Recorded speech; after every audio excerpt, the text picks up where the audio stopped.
But thank both of y'all for everything that y'all said about the NIL, and Kevin bringing in that resources is a great segue into what we're going to talk about as coaches. Now, you both are former high school football coaches. I've never coached high school. I did get a chance to coach like Pee Wee for a year and work with some young men and different things. But you both have definitely been in the trenches of it, coaching as high school on a high school level. And I think one of the greatest things I've seen things on Facebook. I've seen former players that you all have coached, and I've seen them thank you all for what you all taught them, not just on the field, but on the educational side. One thing I believe a coach, yes, you could teach me technique, you could teach me all this other stuff, but sometimes it's more than that. Coaches are mentors and leaders. You're teaching me how to be a young man. One of the biggest things that I advocate for, not only are these two young men or former coaches, they're both excellent fathers. And you have some young men, dad is not at home. There is no uncle, there is no mentor, there's no male figure in my life. So when I come here, and I may be one of the best athletes on the team, but can you see me past that point? Can you see my pain? Can you see my hurt? Can you see when I'm failing in school? How are you going to help me get my grades up? So that coach, I'm not just your coach, I'm more than that. And yeah, you can have 40, 50, 30 guys on the team you got to deal with.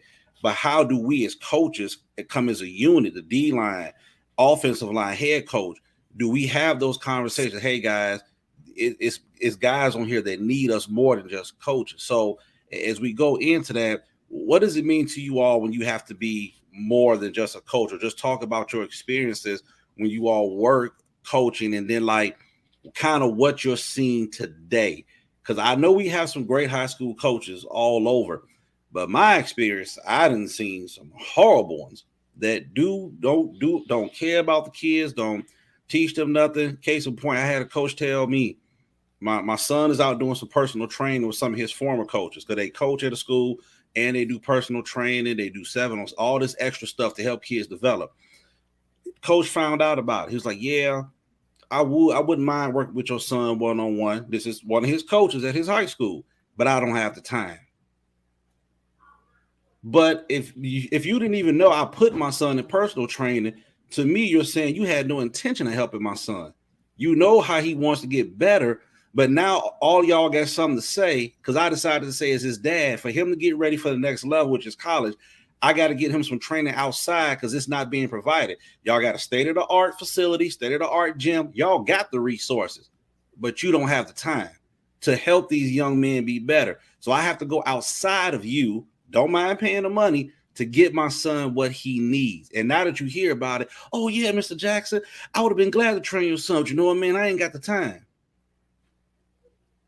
So I just need y'all brothers who have done it, who have been there, to help me understand, what does it mean when you are being more than a coach? You want me to go first, Key?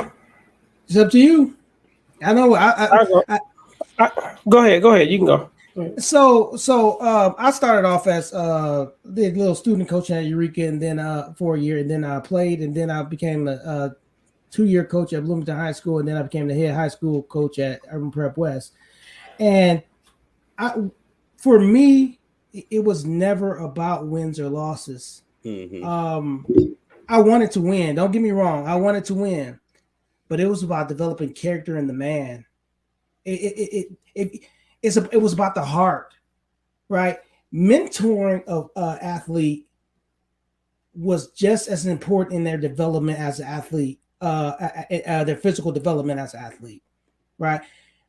One thing as coaches, I think that is starting to be missed is the investment into the kid, and from a social emotional aspect, and who they are, and building up character and resilience and relentlessness. I'm saying all the urban prep core values, but that became a passion of mine, because if I can instill that in you or help you build that in you, no matter how much of an athlete, how many weights have you press, how many skills have you go over, you will never develop into a pure athlete that you want to be if I can't touch you here.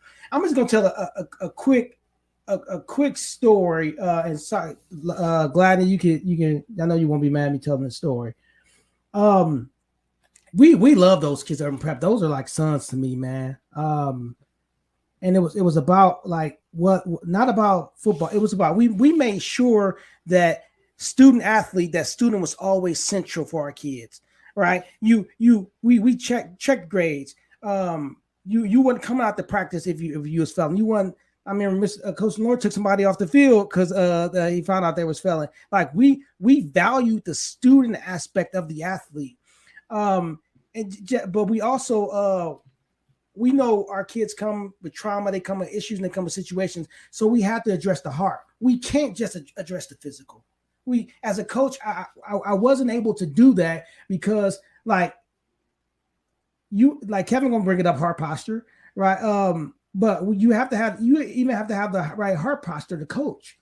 For instance, Quanta's guy, it was his freshman year. We were playing his team, Chicago Bulls, high school, charter school, and we didn't have a bus. We all had a junior camp. We had to jump in the car, get all our kids over to the football field. We took them over to the football field in cars because our bus didn't show up, and so we already like slow warming up, and we had to get out there and play. We had to bring 11 line up and start the kickoff until everybody else got there. And so Gladney, this is freshman receiver, right? Freshman year, we throw him the ball, he missing it, and most coaches would be like, "Man, Gladney," they yell at him.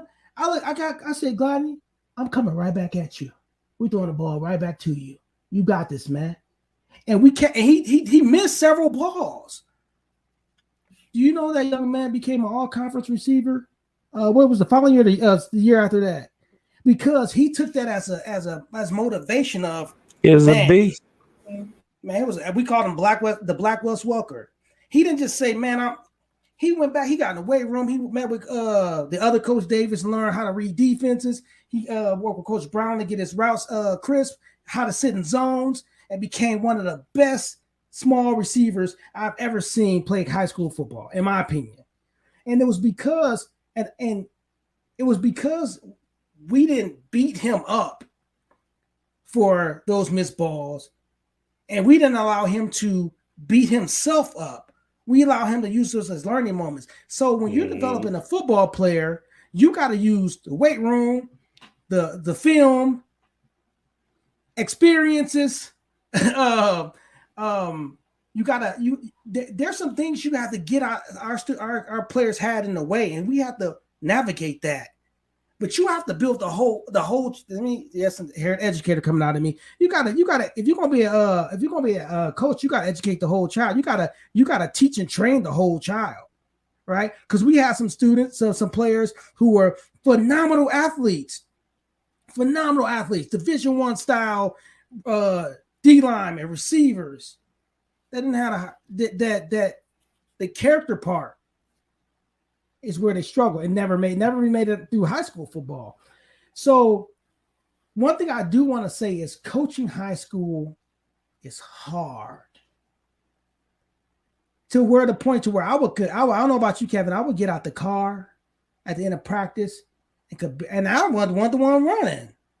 I get in the car and I couldn't walk. Be exhausted. We were buying equipment. Like you're exhausted mentally and physically because of how much you invest. But I'm gonna tell you why that was important. Not only Gladney's story. There was one practice where I forgot what happened, Kevin, but something happened. I was like, I'm canceling the game this week. I'm canceling the game. We ain't playing. And I was like, and I told the kids, get off the field, right? And guess what they did, Jermaine? They all stood there. They're like, no, coach, we want to practice. And I was like, that showed their character and what we instilled in them that want to fight and push through. Mm-hmm. I made them get off the field. We met as coaches and said, we can't cancel the game, and we're going to cancel it until you do this, and this. And it was a ton of workouts.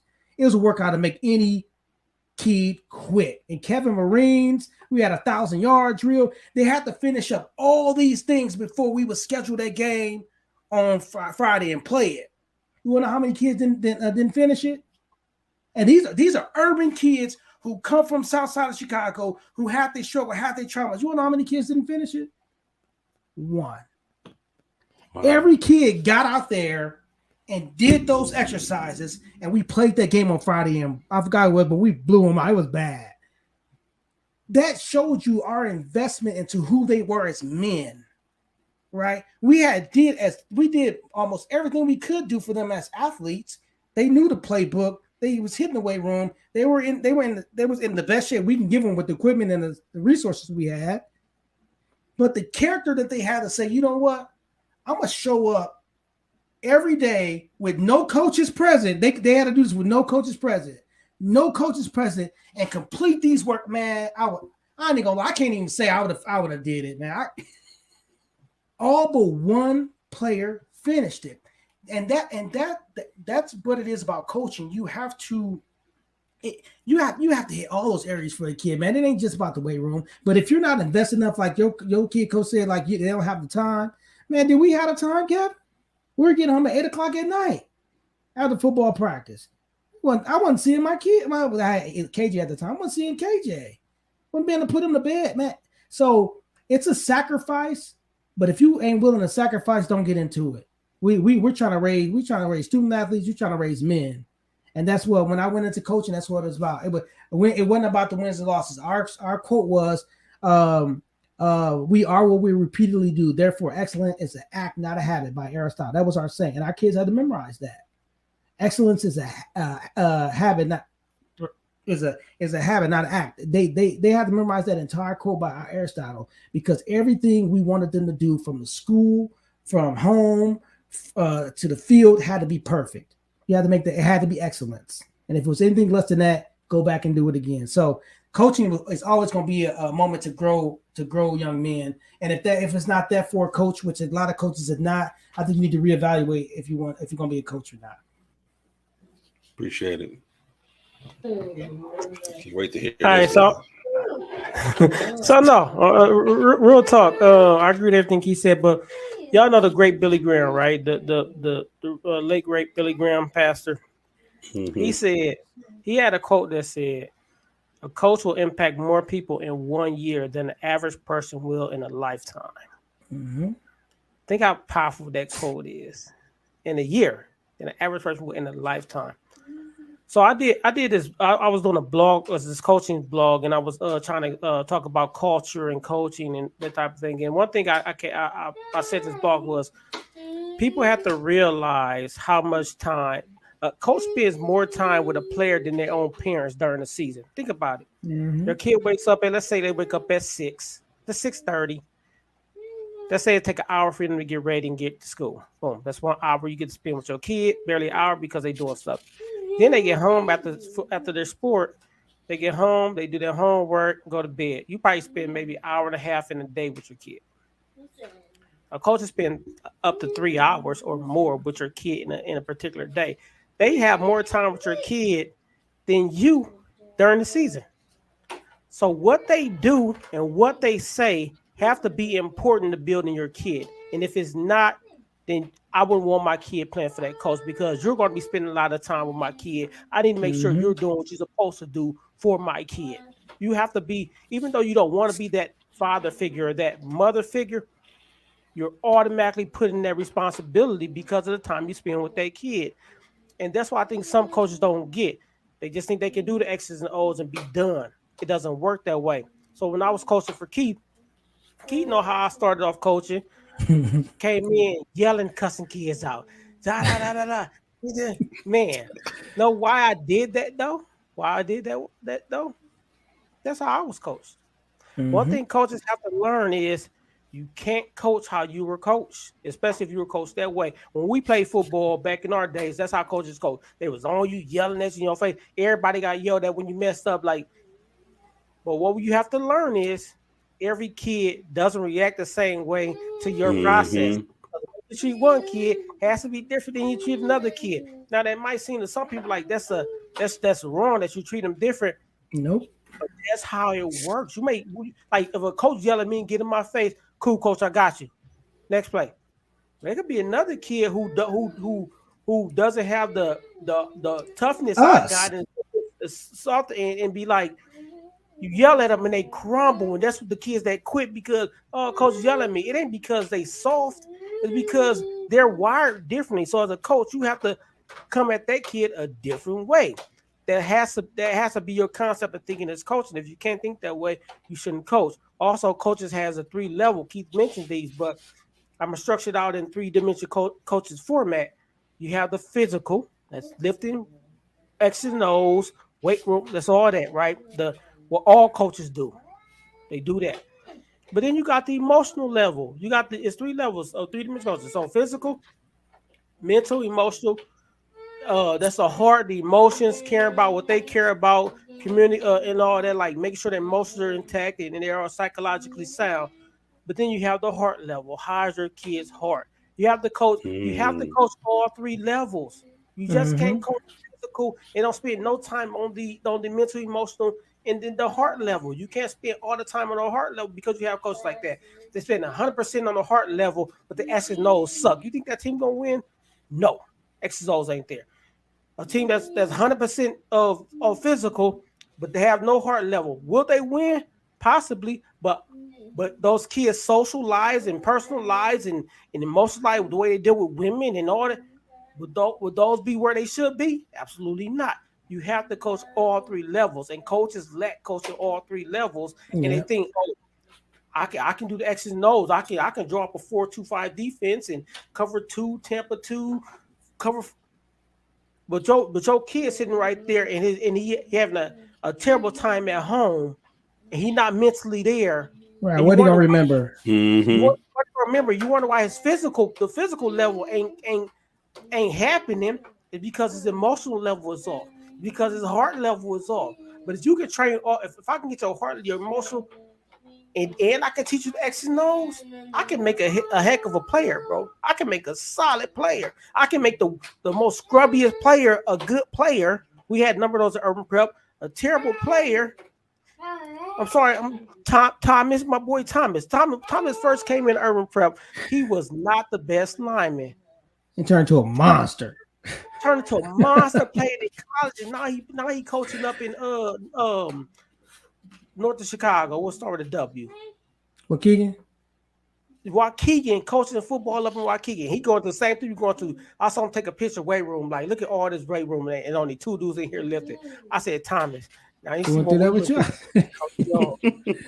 what coach is about, and they get it. All these dudes get it, and they click, and they appreciate us because we walked them through that process. We helped them out on all those levels: the emotional, the physical, and the heart. We cared about what their family life was. We gave a you know what, man. That's the key. Give a you know what in these kids' life, man. And completely, like, you gotta care about the kid in its totality. It can't just be on the football field. It doesn't work. I just got a couple things. First of all, Jermaine, if you know how many times I have to say, "Hey, Coach Davis, man, Coach, chill out." And Kevin should just cussing him out. Hey, Coach Davis. I did, man. That's how I was coached. But it's two other things I do want to talk about. You talk about the differences in the kids, because we deal with this as teachers as well. Is that differentiation? Our kids are different, right? And we have to address them. So social, emotional, and academically different. Because when you talked about how you yell at you and you'd be like, "I got you, Coach. I'll go next." Me and you were complete opposites, right? They yell at you, you good to go. I was the one who was like, man, I'm like, when Coach, they yelled at, I was like, I walked off the field like, oh man, because that was all you got to tell me, Keith, you did this wrong, adjust it. I got you, Coach. But get in my face, nah, that ain't. I'm just gonna stand on the sideline. That's how I was. Yeah. And so we got to understand that our kids learn different. They respond differently, and that's what builds team. But another thing for coaches is not only with the way you deal with kids, but the way you deal with your colleagues. I think one thing that was great about us at Urban Prep, our coaching staff, is that we clicked, and we fed off each other, and we kind of did things and we gelled together. I just remember one point in time where I think where it really started to come together, because we all had our own different philosophies, right? It was our first year of football, and we all had different philosophies. You had the defensive guru and Kevin. You had Coach Brown. You had me as doing both sides of the ball. You had, and I just remember that Kevin probably don't remember this. We was playing the Brotherhood Bowl, and we was in cover 2. and Kevin was running that cover two man. They was driving down the field, and I just came. I was like, "Hey, coach, do cover 3." Man, you should have saw the look Kevin gave me. It looked like, man, this is I'm the head coach, right? But he gave me that. This is my defense coach. like this is my defense coach. He gave me a look, but he went to the cover 3. And it was the fact that he could tell me something, and I'd be like, okay, like we would thrive off each other. I think you got to have that heart posture. You got to have that same kind of, as a head coach, you got to have that same mentality with your coaches. Like I gave my coaches the reins. Kevin was the defensive guru. He let it run. But if I come, Kevin, hey, let's try that. Let's go with this. Coach Brown, hey, let's go with this. And I think we were able to feed off each other that way. So we got to feed off the whole person when it comes to our players and the coaches that we oversee. And if it's going to be a family, treat it like a family. Some of our greatest moments during that time was the videos, the film sessions, laughing. Like it was. Those were some of our greatest times. There was a family atmosphere, but we weren't afraid to get in the trenches and deal with the trauma our kids were going through and saying, hey man, it's gonna be all right. What you need? We weren't afraid to go. I wasn't afraid to go to I don't know what, to play it again sports and go buy a helmet because we were short a helmet. And this one of our lower kids on the totem pole ain't gonna be able to wear no helmet because we ain't got one. So I went and bought a helmet out of my own pocket. Now, I'm not saying you need to go do that stuff, but you gotta live. I mean, if you're gonna live football, it's the whole child, it's the whole kid, it's the whole team, it's the whole family. And you got to invest in that, but you got to understand, like none of our family, there's nobody's family where everybody's the same person and responds the same way. And you got to treat your 60 football kids that same way, right? It's just not gonna work that way. And that's why when I punish kids, I punish them like when I we differentiated the way we did things, and we made sure we addressed the needs of all our kids. I think that's why they were able to latch on and get it done and go from 0-8 team to two conference championships. So, yeah, and I want to say something real quick about coaching, the coaches in general. Your coaching staff matters. You just can't get your homeboy from the hood that played a little bit of ball to coach with you, especially in the way you act as a head coach. Is going to be exactly what they do. If you get away with stuff, they're going to try to get away with stuff. Everybody ain't a coach. Everybody shouldn't be a coach. Hire the right coaching staff. Make sure you have a structured expectation for that coaching staff. And if they can't fit in that structure, they don't need to be coaching on your team. If you have no structure for your coaching staff, there's no way you can have a structure for your team. It has to start with the coaching staff. There can be no structure if there's no structure with the coaching staff. I can't say I can't tell my kids, y'all need to do this order. Y'all need to be a team. But our coaching staff fighting on the sideline with each other. Does that make sense? Yeah. Doesn't make sense. And I'm glad you brought that up because I'm just gonna share another moment. And this what tells me talk to me about especially that second year of us coaching. I'll never forget that same game. Like I'm like yelling at the coaches, like, Coach, this tell you how close, like how unified we were as coaches. Because I was like, y'all, the refs, y'all not gonna keep cheating us. I'm yelling at the rest. And my boy, Coach Foster, who's our special teams coach, he said, Coach, because he's like, Coach, I got this. We need you. And he went in and let the refs have it for me and got ejected. It was like he took that L for me. I'm just yelling at the coach. He said, I'm just running down and yelling at the coach, the ref at the sideline. He said, hey, Coach, we need you. I got this. And he went and yelled at the ref and got ejected. It's like you got to have somebody that's on that. Like the Bible says, write the vision and make it plain. That's what he told. That's what he told the Hebrews, right? And actually, it told Moses to write the vision and make it plain. And so our vision was plain that all our coaches knew this was the Urban Prep West model, the Urban Prep way. You all have input, but this is the vision of how this team is going to run. And we all jumped on board with it. I think that's what made our team from 2009 to 2013 so solid, is that we had a coaching staff that said, hey, we're gonna go lockstep and we're gonna grow these young boys into men. So Kevin, right, man, you gotta have the right staff. If they not with your vision, if they not into developing the whole kids, if they only there for the X's and O's, you may want to cut ties. Yeah, man, I agree with everything that you brothers have said, and even for my short amount of time, I did coach kids, and I've helped my son throughout the years, other his friends that have came to me with questions. But one of the biggest things, what you just touched on, Keith and Kev, what you said about having the right coaches. These kids of this generation is coming about very intelligent. They can tell when somebody is not for them, when somebody don't care, and that's one of the biggest things I've heard from my son and some of his associates, his friends, guys he played with. I've heard them say, man, these coaches don't care. So why should I care about playing? There ain't nobody there. I went to son was doing track last year. His coach couldn't show up for some reason. He's a thrower. Him and his kid had the opportunity to do really good at this meet. And I'm like, where y'all coach at?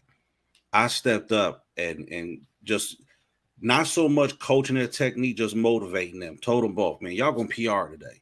Y'all going to do it. It's a nice day. Weather's great. Y'all going to PR. Both of them ended up PRing. My son PR'd the discus.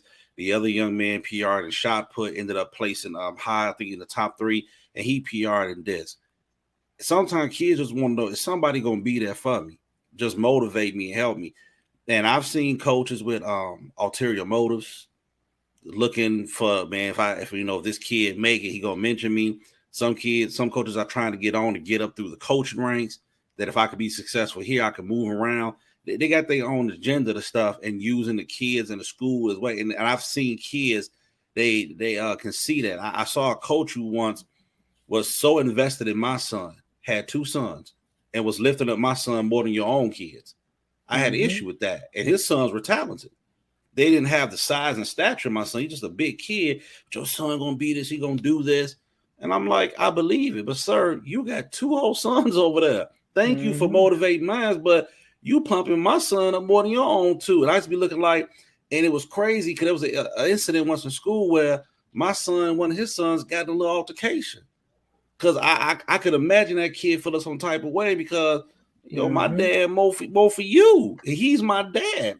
I definitely get that. And one thing I've learned as a father that's coaching his son through, I don't ever put no other kid above my son. I told my son, when we had Super Bowl Sunday at my church, people had their jerseys on. I had a little shirt made, me and my wife and my son. He was like, Dad, you ain't getting no jersey. I said, right now, son, you're my favorite football player. Out of all the NFL people I like that I love, you my favorite player. I don't care how far you go. If you make it professional, I don't care how long you play. You are my favorite player. And that meant the world to him.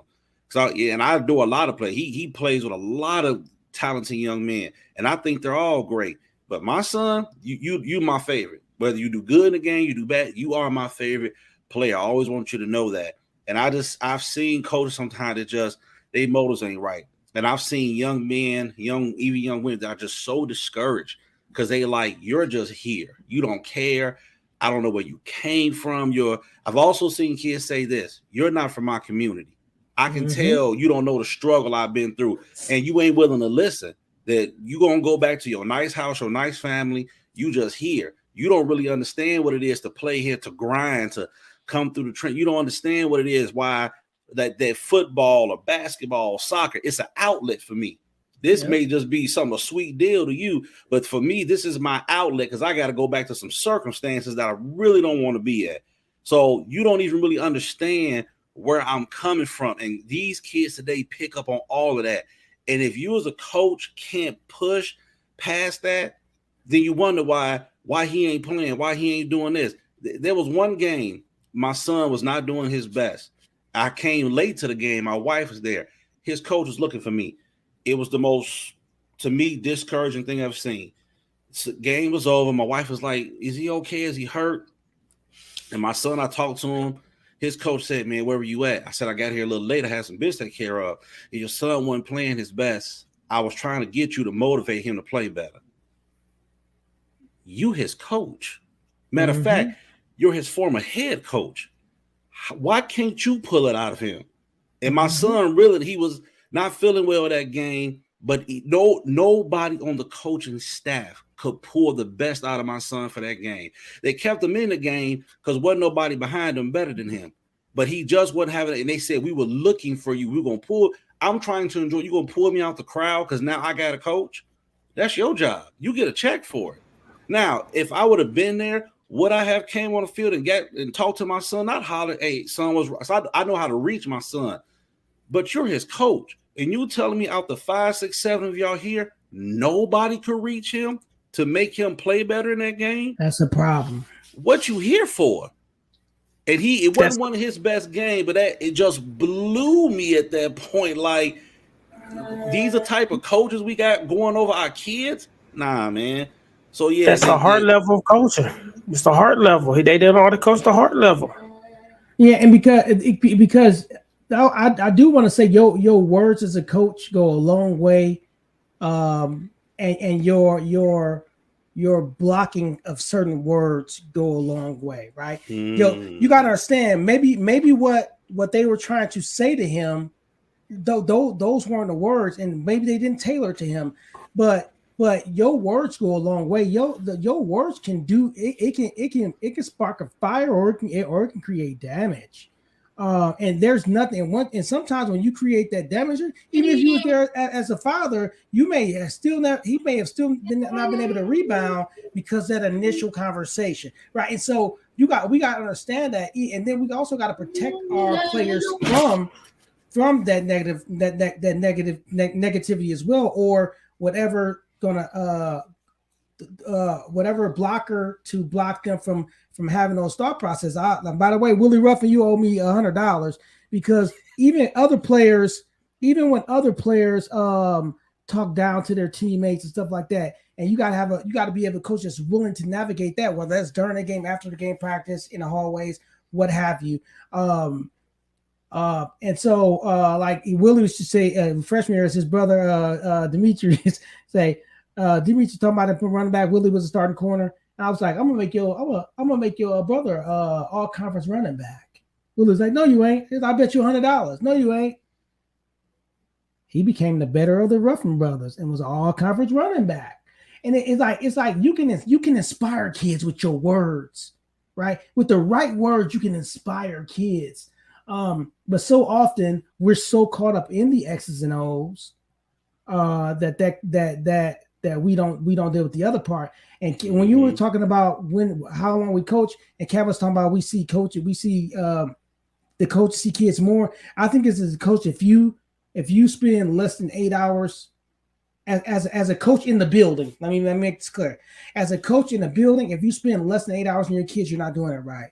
Because the one thing I can say is that our kids saw us all day. Our teacher just had to say such and such acting up in class. Man, we were at the door like come on, like we were. Their education, their trauma, their life meant enough to us for us to pull them out and have that conversation with them. Your words, he going biblical. Your words speak life. They can speak life and they can speak death, right? And so your word, you can burn down the house. Like maybe they did. Maybe this happened with your son. You can burn down the house, and that's something you can't rebuild during the game. You know what I'm saying? I can talk. Hey man, we're gonna get better. This is what we're gonna do after the game. Because this is what we're gonna work on. But if I come with harsh criticism, and that's not the way that kid accepts that, there's nothing I can do as a father. Once you burn that down, I can encourage them after the game and say, hey, this is what we're gonna do. Let's go work on this. And you can do that too. But try not to burn down the house at that moment. Find out what it takes to motivate the kid, and not what it takes to motivate you. We motivate kids based on what it takes to motivate us. That's the problem. That's good. It's what motivates like us. That. And whatever motivates me, I'm gonna use that with this kid to drive the game, to do whatever I need to do in that game and at that practice and in that weight room. But that's not what drives him. That's not what pushes him. Right? You got one kid to say, "Man, get on the bench. Let's go. Let's do it." And you got Kevin. Like I don't know if Kevin's like this. You got some players that, "Let's go, yeah, let's go to the weight room, let's lift." And some kids just want to get up there and just. That's okay. Some people don't want all that yelling. Some people want to work. We have to address kids based on their personality types, their character types, and not our own. We always, I don't know, coaches tend to always address kids based on their own character types and personalities, and we can't do that. Kevin? I agree. I mean, I 100% agree. Like I said, man, like in your kid situation, man, that's the level of coaching I'm talking about, like the heart level and emotional level. That your coach probably was teaching his son X's and O's, great. But when he messed up, there's a reason why he messing up. It ain't because he don't know the plays. It probably because the guy in front of him better than him. It could be something else. But if you yell at him, you effing up, da da da. Like he said, you're ruining that situation. Like that's not how he responds to it. It's not. You don't know your player. You don't know him because obviously he didn't get better as the time went on. So obviously what you were saying and doing is not correct. So that lets me know you don't know your player. Mm-hmm. I know my boys. I've been coaching for 13. I know my boys. I know what makes them tick. I know if I need. And honestly, there's not many kids I know of nowadays where yelling at them motivates them. There's not many kids nowadays that were like me where you yell at me. I'm like, cool. It's not many of those left. They're there, but a lot of kids, if you come up to them and say, hey man, what's going on? Just talk to me. Let me know what you think was going on in your mind. Like help me. That's how you do it. That's how you approach the situation, man. Like, or you might have a kid like me where I come up to you and say, Coach, that's me. My bad. Yell at me a little bit. Cool. But ain't too many of that. So that lets me know your coaches they got the X. They try to get the X and O's right. But those other two levels of coaching, the emotional and the heart level, they ain't got it. It ain't there. And you can and it's going to show as time goes on. As you see now, it's going to show. Mm-hmm. And the program's going to fail. Those programs are not lasting. I know y'all know Bob Lattiser is. De La Salle out in y'all saw the movie When the Game Stands Tall. It was based on him. His philosophy as a coach, I would tell everybody go read his book. I created a whole coach's play like manual for if I ever became a head coach based off of his concepts. Phenomenal coach, the way he don't let people say they gonna I'll die for it. He don't let them say none of that type of stuff. Like, no, we play together. You gonna live. Like I'm gonna die for y'all. No, you're not gonna die for them. No, you're gonna live. We gonna play together as brothers, and we're gonna be successful, right? But man, it's your coach's thought process, your mentality. It feeds off into everything else. Be great at X and O's, but also be great at knowing your kids emotionally, and also knowing your kids' lives and their heart level, right? Know it all. It's hard to do it, but that's why you have assistant coaches. Like your son's positional coach should have been able to be that guy to go talk to him. It ain't always got to be the head coach. That's what I was going to say. Equip your assistant coaches to be that liaison, to be that branch to handle, because you can't handle 100 kids. But this coach can handle that 10 to 15. He can handle that 10 to 15. And you can balance that. And they all come back to you, man, this was going on. Or this how we handle. Or you may not be equipped to handle that situation, right? Even as a head coach, I may be so hot into the game that my frustration is going to come out if I go talk to that kid. So as your assistant coach has to be equipped to say, I got a coach, I'm going to holler at him, right? You got to also be willing to say, I'm not equipped to deal with that right now because I'm just going to exacerbate the situation, right? It's that, and that's why coaching is hard work. And if it's not hard work for you, you ain't doing it right. But that's why I know some. That's why I know some teams too. Real quick is that like kids that get yelled at by one coach, they get yelled at by O-line may get yelled at by the head coach. They get yelled at by the line coach. They get yelled at by the running back coach because he didn't block for the running back. He's getting yelled at by multiple people, and ain't none of those coaches going to say, "Hey man, what's going on?" Now one of the coaches going to say, "Man, what's going on? Like talk to me." Like, I'm not yelling at you. I just want you to talk to me. Tell me what's going on, what you seeing, what you feeling. But if you get yelled at by all those people, and then your players on you because you ain't blocking right, my mind is gone. Right. Yeah, my mind is gone. Yeah. So somebody has to be that level person to say, man, something else is going on here. He knows a playbook. He knows how to block. He can block this kid, or he can run this ball. He can hit this hole. He can catch this ball. He can hit this guy. He's not doing it. What else is wrong? It ain't that physical level. Mm-hmm. It's something else. See what else it is. It ain't just the physical, because he wouldn't be playing if you didn't think he could do it. Let's be real. He won't be playing if he physically couldn't do it. We don't play kids who physically can't do it. What else is the issue? Find what else is the issue, and then motivate them from that level. I guarantee you'll see a change. It's simple. Lazy coaches. It's simple when you step back and look, like I think all coaches need to do this. Step back and look at it. Pull yourself away from it, and then look at things. That's Instead good. of being right like in the thick of it, and pull yourself away from it and look at it, and make sense out of it that way. But when you're irate and you're like, because those games and those practices are real high intensity, testosterone high. Sometimes you got to pull away and look at things from the back and be like, there's something else missing. There's something else going on. Figure it out that way. But most coaches don't do that because they were coached the other way. They were coached to do this stuff. That's what they're going to do. And you have to play good cop, bad cop. If one coach say, man, I told you to run this route. Let's go. Hey, man, look, next play, we got it. All right. Like Kevin said, all y'all can't go yelling at him. Right? Hey, man, we got it. Just make sure this play, remember 8, this 8 route. Next play, we got it, man. You got this, man. Get your head again. And I know we finna probably end this in a little bit. You assistant coaches, man, if you got a kid and another coach come and yell at them, it is your job to tell that other coach, hey, I got this. This is my position. Let me handle this. I know I have the heart. I have the connection with this kid, this unit. This is my job. The running back can't yell at the O-line.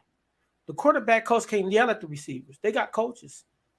Let that coach they have a personal relationship with that group do his job. Mm-hmm. Yep. And that's why when I was a head coach, I would come after the defense, the coordinators talks, right? Defense, sit down. They'll talk, and I just come up, hey man, y'all got this, y'all got it. Like I want they that's their squad. Like we had this competition between our offense and our defense. It was a battle, and the offensive coordinator and Kevin they would go back and forth. So when they messed up Kevin defense, they did something wrong. Kevin will begin to him. I don't come back like, man, y'all got. Hey y'all, let's go. Next play, we got this. Is what we need to do. As a head coach, I never stepped on the coaching of the coordinators and the position coaches. Right? I would go to them and say, hey man, we need to do this. Hey, we need to start doing this. Look at this. Look at this. I would go to them and let them convey it. Right? My conveying it comes at halftime, timeouts. Like if I'm yelling at the kids, call timeout. That's when I'm doing it. But when it comes to like them following through the strategy, it went through them because they have the relationship. Mm-hmm. They have that direct relationship, right? And so a lot of coaches can't take their hands off of it. I mean, you got to trust who you hired, man. You got to trust who you hired. I trusted who I hired.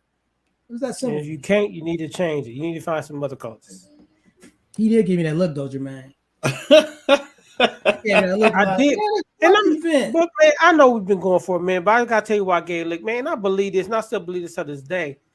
Like, a lot of people, and Keith was right though. He was right on the cover 3, right? It worked. But I believe wholeheartedly that with defenses, when you make an offense do things in order to force you to make an adjustment. But if they're not scoring touchdowns, or if you're not getting scored on, especially in cover 2, right? If they're not scoring on you, when your back gets as the farther you go down the field, the less space you got to do stuff. So what they were doing ain't gonna work in a short distance. So as soon as you change it, like we got them. Man, it was burning us. We was losing. And we had and you know how our team was that year too, don't you? Yeah, but the way I just think about the way I did it with Coach. I say, Coach, you need to run cover 3. We run the cover 3. I didn't take over and say, defense, cover 3. I didn't do that. I said, hey, Coach, try running cover 3. That's all I did. That's what I did. I did. But now when coaches now, like, some coaches are no good when they do that, but I know what I'm doing. But now I'd be like, okay, let's try it. But now it's different, though. You was right. Now these other coaches, let's try this. I'm like, let's try it and watch it fail. I know what I'm doing, Coach. But if head coach say, let's try it, cool. The head coach making that call, he want to try it, let's try it. But then I'm we're going back to this. A lot of them make the call. A lot of them make the call because they're not looking. They're just seeing the lack of success. Right, they're seeing the lack of success and like, let's try something different. I walk the sidelines and I look at the offense and I see the formations. And I said, oh, okay, all right. And we're walking down, they driving. Hey, coach, let's go cover 3. Like you gotta. I don't know. I guess I was just a different coach, man. I think y'all compliment each other very well. Man, you brothers have. I know I didn't ask all my questions, but trust me, y'all answered everything that I had on my little script as far as being more than a coach. It's definitely with the NIL. Enjoyed the top 5. I want to thank Dr. Keith Davis and Kev G, as he calls himself. I mean, I don't know what that means. Right. I'm looking trying to figure it out. Kev G, what? I'm a gangster. What y'all mean? Man, you turn when you turn 40. Right. You don't get you know, gangster. But yeah, man, I appreciate y'all, brothers, man. What can y'all say to the listeners about TuVues podcast? Something that they need to know. Man, just check us out, man. We do different topics, man. We just want to bless y'all with conversation on different things that might trigger something in your mind or something you could be dealing with or somebody around you could be dealing with. And we have fun with it. But man, just check us out, man. Just come holler at us. Yeah, we focus on personal growth, man. We just trying to help make better people. Being a couple young men who's been through some things, made some mistakes and done some great things, and we just want to give some advice and help make better people, and hopefully we can shoot out some information that also not only can create better people but also can save some lives. And so we focus on all that in our podcast. Yeah, and man, share the celebration of excellence, these podcasts too, man, because these podcasts doing big things like the conversation Jermaine having with these different people and these different subjects, and just, man, praising people for what they're doing in their communities and how they're moving in their own personal lives and walks, man. This is a solid podcast right here, man. So share this, like this, man, like tell people about it. He got a whole bunch of different content, different people on here that do amazing things. So man, hit up Celebration of Excellence. And you got another on your Tuesday podcast too, where you be doing your gospel thing. Another solid podcast. So people, we out here doing great things, man. Listen up. Appreciate it, bro. Hopefully I want to get Keith on here one-on-one, talking about some things. Definitely, I love talking to those that are educators. So we're going to have to chat the different experiences. Got some other people lined up. And like as I said, both of these young men are great fathers in my eyes. So we may have a Father's Day edition or something where I have them both come on and we talk about that. So y'all gonna be seeing more of them. And as Kevin said, as we get ready in the podcast, Blackburn was a great experience, and there's a lot of people are learning. I'm pulling back to some of those people that I went to college with, that I went to school with, and they're doing great stuff in the community. So I'm grateful for every relationship that I developed at Blackburn, those that stayed, those that left, because I'm still able to connect with them. And it's kind of like the thing of my show, my interviews, is people that I know that I want to get more on. I want you to go to TuVues. I want you to go to these different people and what they're doing and be a part of that, because we got to learn, even as a people, to push each other more, not tear each other down, to lift each other up, to esteem each other more than ourselves. And that's the motivation behind this podcast. I want to bring people on so they can tell their stories. And when you go to TuVues podcast, both of these young men are very transparent. I've learned so much about both of you through some of the stories and experiences you all have shared on your show, that, you know, when you in college, you learn people, but you may not know everything about their lives. And you two have shared some things that have been, just has me sitting there as I'm listening on the podcast. I'm like, wow, they went through that happened to them. And these brothers still standing. They've achieved this, done that. So you learn, and neither one of them, they're not holding back. Very transparent, very open. And I think that's what we need. We need people that's going to tell their stories, and you have no idea who you're helping when you tell their story. So I guarantee you, not only will you gain insightful conversation, you'll be inspired by these two brothers and the things that they're sharing and what they're doing in life, and be glad to hear what they made it through and made it over to be the successful young men that they are. So appreciate y'all. Dr. Keith, Kev G, this is Jermaine Jackson signing off. Celebration of Excellence. We'll see y'all next time. Go Boo. Michigan.